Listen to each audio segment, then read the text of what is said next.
This is the social construction of sex, part 3. And so we actually come to the concept of sexuality or sexual identity on slide 11. And in this, sexuality, like the slide says, refers to sexual behaviors, desires, and fantasies.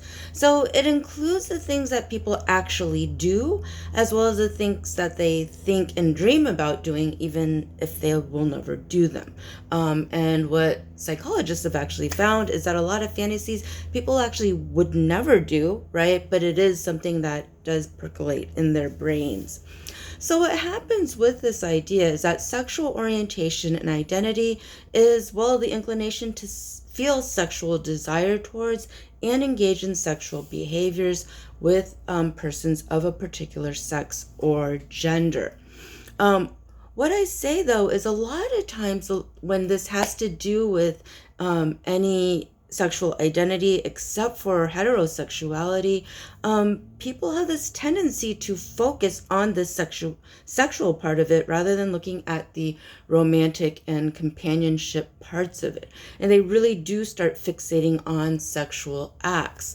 What I argue is that that's a misrepresentation of sexual identity, because when it comes down to it, people who are together for a very, very long time, while sex is a component of the relationship, it is not the central component. And you can think about this with all of the married heterosexual couples that are out there who have sex in the United States about once a week per average, right? So you can say, well, it is sexual orientation, it is sexuality, but we can't really always centralize sex when we talk about these relationships. So I talk about the forms of sexuality on slide 12. And like I said, in terms of dominant and culture, then we look at heterosexuality as being the norm. And this is sexual desire for the other gender. Okay, it's normative, it is the dominant category, and it is also why we talk about heterosexual people as straight people, right? Because we kind of make this idea or this judgment that that is the norm, therefore it is the straight line. So homosexuality is sexual desire for the same gender. Okay, what I argue is that there is no U.S. category, census category for sexuality, but it's actually estimated that about 5% of American adults are gay or lesbian. It's 5%. What's very interesting is the average American actually believes the rates are around 25%, right? That we have a tendency to think, kind of inflate those numbers, but it is estimated that it is around 5%. Bisexuality then is sexual desires to kind of both genders in the binary, right? So if you are looking at a binary of male and female, then bisexuality says, well, I'm attracted to both men and women. Now, a growing population in the United States actually identifies as asexual, and in this case basically saying, well, I don't strongly feel sexual desire for pretty much anybody, right? It is fairly recent because with American norms, we pretty much assume that everyone wants to be part of a couple, that everyone then wants to be a sexual being. Our norms about marriage and about parenting have changed over time, which allows the space for people to actually say, it's not for me, right? And pansexuality, which is a term that you may have heard of and not exactly know, with pansexuality, basically you're saying, well, gender doesn't really matter to me. I am sexually attracted then to all types of people. That in this case, you are looking at cisgender male, cisgender female, anyone who falls under the trans umbrella, anyone who identifies as non-binary, right? Gender queer, agender, bigender, all of those variations that we talked about in the gender section. Well, pansexuals say, I am attracted to everyone, essentially. And therein lies the prefix pan, okay? So on slide 13, I kind of explain how gender and sexuality tend to be conflated. Okay, because what happens is, even though gender identity is how you feel about yourself, gender identity, even though it does talk to, well, who you are attracted to, not about yourself, but these are the general people that I'm attracted to, it is tied to your gender because it's dependent on your own gender. So as a cis woman, if I say, well, I am attracted to cis men, that would make me heterosexual, right? Now, what I argue is that when we do it that way, it actually becomes kind of muddy, because if I changed my gender identity, then my sexuality would change, even though who I'm attracted to does not change. Okay, so just to make it the example consistent with the one that I put on the slide. So if an assigned male at birth individual is attracted to women, then he's heterosexual, right? But what happens is, if the assigned male at birth person decides to transition and they are still attracted to women and they transition to female, then their identity is changed to lesbian. So once again, gender's related. It's not the same though. We've defined one as, well, how do you self-identify? The other one is dependent on your gender, right? To kind of refer to whom you are attracted. So I come now to the giant acronym that keeps on growing. Okay, and I give a little bit history about this, that in social activism through the 90s, that generally the word queer was used as a catch-all then to refer to anyone then who wasn't straight. In that case, it kind of covered a lot of the variations. It is then a very simple and short term. As then time progressed, social activism then started to change. Then there became this listing of all of the groups that fell under the umbrella. So LGBTQIA, a lot of times then shortened to LGBT or LGBTQ. Now I go down this list of what these letters stand for and exactly what they are, because what you've done is smushed together a few categories that are correlated. They are not exactly the same though.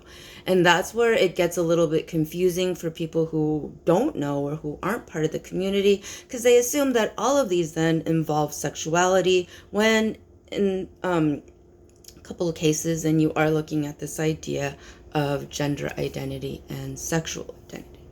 So the L stands for lesbian, which is sexual identity. G stands for gay, which is sexual identity. And B stands for bisexual, which once again, sexual identity. Okay. Now the T in there then actually stands for trans, which we already know is gender identity and not sexual identity.